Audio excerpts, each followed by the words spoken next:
gone after XRP because XRP is a security. But you haven't gone after all the major crypto exchanges that process tens of thousands, if not far more, transactions. If XRP is a security, and you think it is, and I think it is, why are these crypto exchanges not in violation of law? And is it enough that the crypto exchanges have said, well, having committed tens of thousands of violations in the past, we promise not to do any more in the future? Is that enough to get you off the hook for enforcement? So, again, I can't talk about what matters we're looking at or not looking at. We have brought exchange cases. We brought one last year against Poloniex. I share your concerns that if the securities are... It's easier to go after the small fish than the big fish. But the big fish operating the major exchanges did many, many tens of thousands of transactions with XRP. You know it's a security. That means they were illegally operating a securities exchange. They know it's illegal because they stopped doing it, even though it was profitable. So if they know it's illegal, and you know it's illegal, and I know it's illegal, I hope you focus on that. This simple piece of information will tear the SEC apart. Why are they going for the small companies, yet we all know that there are illegal businesses that publicly claim what they do? Even the Congress noted that the SEC is not doing its job right. And that's not all. Here's an article that shows you the future of what will happen if the SEC ever wins this case. Granted, right now they might defend their move and why the regulatory body isn't going after exchanges that trade XRP, but when they win, it's going to be hell in the crypto world. The SEC will enter the crypto space, guns a-blazing. And I do believe that that could be the beginning of the end of crypto. I'm not overestimating it when I say that the future of crypto hangs in the balance. So no pressure to Ripple's legal team. Something else that I think we should also talk about is this statement by Stuart Alderati.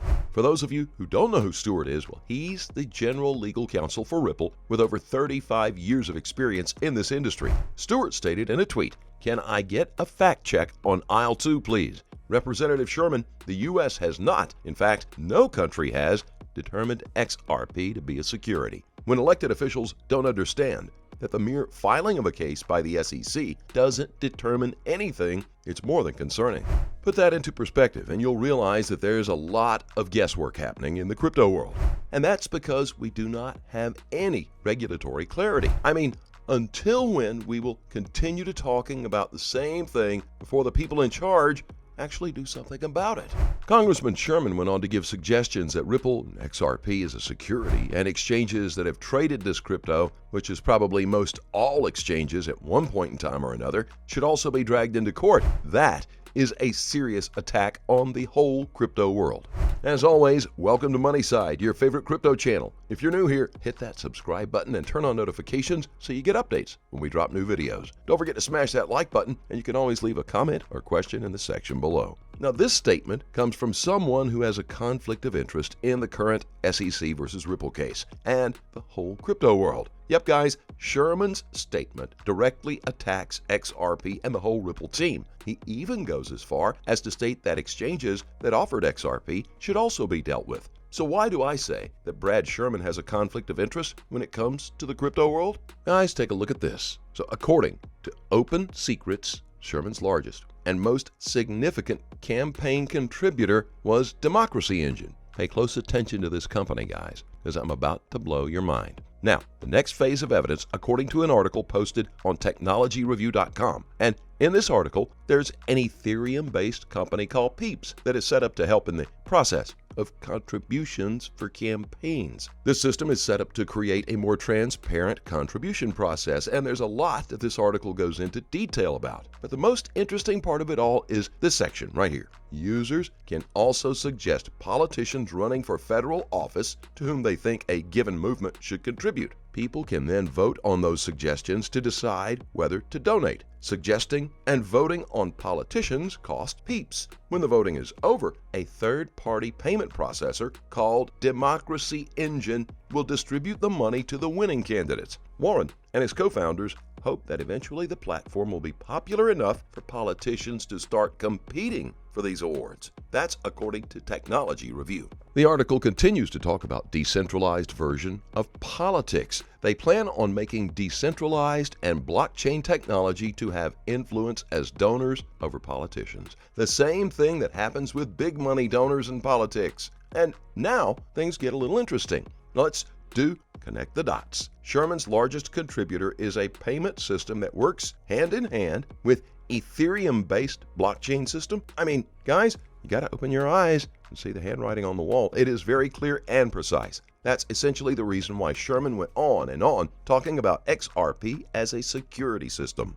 And here's where I really don't get it. Why would the SEC go for crypto exchanges just for selling XRP? And yet, in the SEC's jurisdiction, all exchanges that previously sold XRP completely halted the sale and delisted it from their portfolio. What's the logical reason for going after exchanges that previously sold XRPs? I honestly do not see a way out of this. To be honest, it now sounds like XRP has been targeted from the jumpstart. This court case isn't fair in the slightest bit, and it seems as though the SEC goes for specific companies.